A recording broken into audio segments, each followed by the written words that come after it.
तो पिछले एपिसोड में हमने देखा था कि सब लोग बात कर लेते कि आखिर ये टूर्नामेंट कौन जीतेगा, और तभी वीर वार्म अप एरिया में खड़ा हुआ रहता है। तभी वीर के पीछे से वीर को एक स्ट्रांग सी प्रेजेंस सेंस महसूस होती है।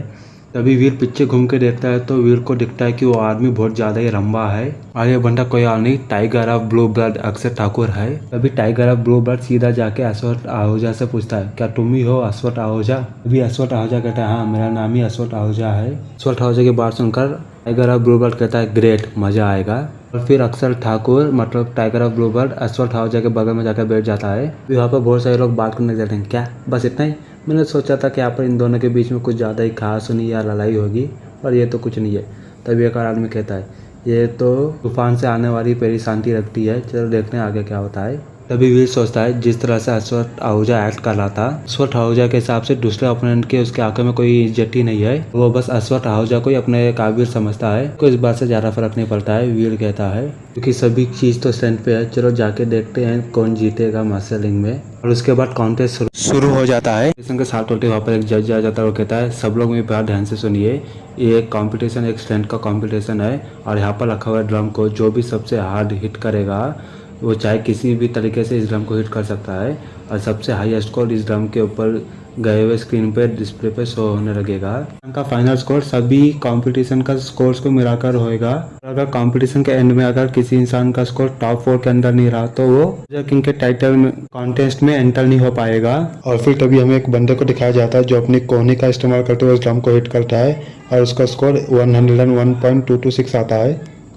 फिर उस बंदे के स्कोर देखते हुए अपने मन ही मन में सोच रहा था, यहाँ पर जितने भी लोग हैं वो सब इवॉल्वर्स ही हैं कि फिटनेस लेवल 100 के पार है। मेरी फिटनेस लेवल भी 100 के पास ही है और जब मैं नियतली मंत्राल ओवरलोड को अपने फुल एक्सट्रीम में यूज करता हूँ तब मेरी फिटनेस लेवल 100 के पार हो जाती है। मेरी फिटनेस लेवल अभी 100 के आसपास ही है। तभी the tiger of blue blood Akshay Thakur को दिखाया जाता है, जो ड्रम के सामने चले जाकर बिना कोई मूव यूज किए बस एक सिंपल सा पंच उस ड्रम पे मार देता है और उसका स्कोर आता है 113 आ जाता है। 113 की ऑडियंस शॉक हो जाती है। केटीएम मैग्निफिसेंट 113 लेवल की फिटनेस बहुत ज्यादा ही हाई होती है। टाइगर ऑफ ब्लू ब्लड तो बहुत ज्यादा ही खतरनाक और स्ट्रॉन्ग लगता है। ऑडियंस में ऐसी खाना खुशी चली रहती है। और तभी वो अक्षय ठाकुर के देखकर यही सोच रहा होता है, इसने तो अपने सीक्रेट जिन पॉइंट्स की 60 to 70% तक हासिल कर चुका है। ये अपने सीक्रेट जिन पॉइंट्स की मैक्सिमम लेवल को भी पार करने वाला है। ये इसकी पूरी स्ट्रेंथ भी नहीं है, मैंने जितना सोचा था ये तो उससे ज्यादा ही स्ट्रांग निकला है।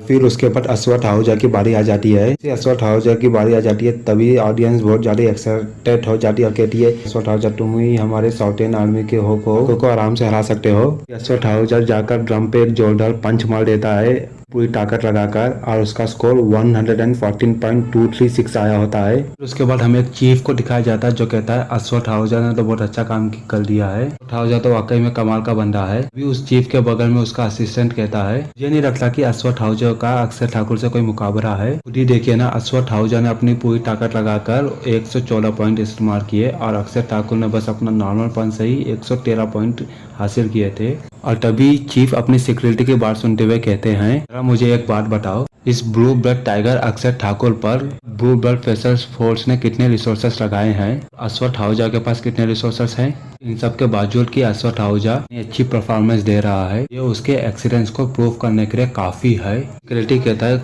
चाहे कुछ भी हो जाए चीफ, एक बात तो आपको भी माननी पड़ेगी चीफ कि चौहान साथ टच में आने का हमारे पास कोई भी मौका नहीं रहेगा। सिक्योरिटी की बात सुनते हुए चीफ कहते हैं, बाकी के दो बच्चे लोग कैसे हैं? दोनों में से एक मेजर योगेश सिंह अपने डिपार्टमेंट में एक एडिट है, पर आहूजा जितना अच्छा नहीं है। रही बात उस इंसान की जिसे रोहित चौहान ने खुद सजेस्ट किया है, मैंने भी उसके बारे में इन्वेस्टिगेट किया है। इन्वेस्टिगेशन के हिसाब से रोहित चौहान और वीर रहेजा दोनों ही कपल्स है कॉलेज टाइम से। रोहित चौहान तो डायरेक्टली चाहते थे कि वीर उसका बॉडीगार्ड बने, पर प्रेशर के कारण वैसा हो नहीं पाया और उस वीर रहेजा को मोरा गए जाए एक ही साथ हुए हैं, इसलिए उसके पास ज्यादा ताकत नहीं होगी। तभी उसके बाद फाइनली वीर की बारी आ जाती है और फिर वीर उस ड्रम के सामने जाकर अपनी पूरी ताकत लगाकर एक जोरदार पंच मार देता है और वीर का स्कोर आया होता है 111.111। वीर का रिजल्ट देखकर ऑडियंस में हर एक इंसान बहुत ज्यादा शॉक हो गया था और कह रहा था, ये आदमी तो बहुत ज्यादा स्ट्रांग रखता है।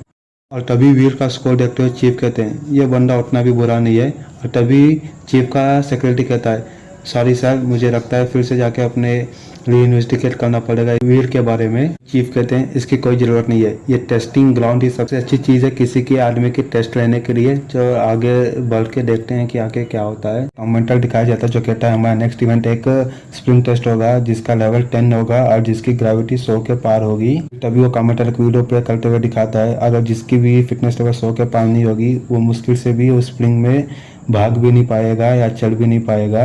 उसके बाद वो स्प्रिंग टेस्ट स्टार्ट हो जाता है और देखते ही देखते आधे से ज्यादा लोग उस स्प्रिंग टेस्ट से बाहर हो जाते हैं। होते हुए देखकर बहुत सारे ऑडियंस कहने लग जाते हैं और पार्टिसिपेंट भी सोचने लग जाते हैं कि ऐसे ही चलता रहा तो हम साउथ वेस्ट वाले लोग उन ब्लू बेल्ट स्पेशल फोर्स से हार जाएंगे। ऑडियंस ये भी कह रही होती है और पार्टिसिपेंट्स ये भी कह रहे होते हैं। मुझे नहीं लगता कि ब्लू बेल्ट स्पेशल फोर्स आखिर में कुछ भी कर पाएगी, वो उतनी ज्यादा स्ट्रांग भी नहीं है। उसके बाद अक्षय ठाकुर की बारी आई जाती है और जैसे ही स्प्रिंग में पार्टिसिपेट करके आगे बढ़ रहा होता है अक्षय ठाकुर की बॉडी रोबोट की तरह वॉल्स के अक्रॉस जंप करते हुए आगे बढ़ती जा रही थी। अभी अक्षय ठाकुर को ऐसा भागते हुए देखते हुए अपने मन ही मन में सोच रहा होता है कि ठाकुर की फिजिकल फिटनेस कुछ ज्यादा ही स्ट्रांग है, उसके सिक्स सेंसेस भी बहुत ज्यादा ही अच्छे काम करते हैं। उसके पास एक आउटस्टैंडिंग सिचुएशन व्यू को देखने की भी काबिलियत है। स्प्रिंग जो सिर्फ 10 लेवल पे है उसके लिए कोई बुरी बात नहीं है, वो उसे आराम से पार कर सकता है। ये सब सोचते हुए वीर के चेहरे पर बहुत सारी टेंशन आ जाती है और फाइनली अक्षय ठाकुर उस स्प्रिंट को पार कर लेता है और तभी कमेंटर कहता है ये टाइगर ऑफ ब्लू बेल्ट ने किसी भी मिस्टेक करते हुए इस स्प्रिंट को पार कर लिया है। इसके बाद हमारा नेक्स्ट पार्टिसिपेंट है अश्वथ आहूजा अपने जितना ताकत लगा सकता था उतने लगाई, पर जैसे ही वो 70% तक गया तभी वो वहाँ पर ही गिर गया। वीर के बगल में दो पार्टिसिपेंट कहते हैं भाई अब तुम्हारे पर ही सब कुछ है, तुमने फर्स्ट टेस्ट में भी बहुत अच्छा स्कोर किया था और मुझे लगता है तुम ये कंपटीशन भी जीत सकते हो। वीर उन दोनों पार्टिसिपेंट की बात की सुनते हुए कहता है तुम लोग कोई भी टेंशन मत लो, मैं आराम से इस टेस्ट को पार कर लूंगा। इसी कॉन्फिडेंस को देखते हुए अक्षय ठाकुर के चेहरे पे एक स्माइल आ जाती है और वो कहता है अच्छा चलो देखते हैं। इसके बाद वीर उस स्प्रिंग में चला जाता है और वीर सोच रहा था इस जगह की ग्रेविटी 100 है, जैसी मेरी फिजिकल फिटनेस है मैं बस यहाँ पर चढ़ सकता हूँ, वो भी ओवरलोड के कारण। इसके बाद वीर आगे बढ़ने लग जाता है। अभी चीफ वीर को आगे जाते हुए देखते हुए कहते हैं ये बंदा तो बहुत ज्यादा ही अच्छा है। इसके बाद चीफ का असिस्टेंट कहता है हाँ आपने सही कहा चीफ, बहुत ज्यादा ही कम लोगों को देखा है जो इतनी उम्र में अपनी बॉडी को इतने अच्छे ही परफेक्टली यूज कर सकते हैं। स्प्रिंट में भागते हुए सोच रहा होता है कि स्प्रिंट की ग्रेविटी तो 100 है और मेरी फिजिकल फिटनेस इतनी भी अच्छी नहीं है कि मेरी फिजिकल फिटनेस पूरे टेस्ट तक मेरा साथ दे।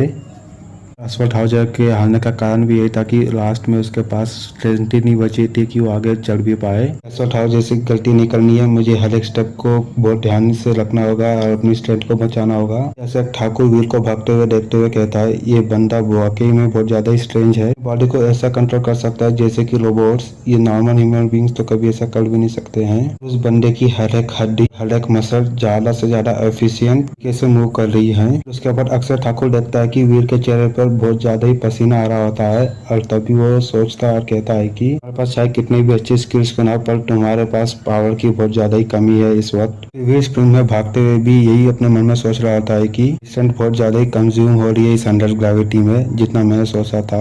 उसके बाद वीर अपने आप को कॉन्फिडेंस में डालते हुए कहता है ये टेस्ट मैं आराम से जीत सकता हूँ, बस मेरे को आगे बढ़ना है, बस इतना ही तो है, मैं आराम से इस टेस्ट जीत सकता हूँ। वीर अपने आप को कॉन्फिडेंस डालते हुए कहता है। फिर उसके बाद वीर उस स्प्रिंट को पार कर लेता है और इसमें सबसे बड़ा हाथ जेट स्किन का होता है क्योंकि jet skin one of the best hyper gene आता है जो स्टैमिना को बढ़ाने के काबिल है। और वीर स्प्रिंट टेस्ट को पार करते ही सीधा अपने ऑफिसर के पास पहुंच जाता है और उसे सल्यूट करते हुए कहता है मैं वीर रैजा कुक्कास का सोल्जर जिसने अभी स्प्रिंट टेस्ट को पार किया है। उसके बाद ये चैप्टर हाइपर ही खत्म हो जाता है।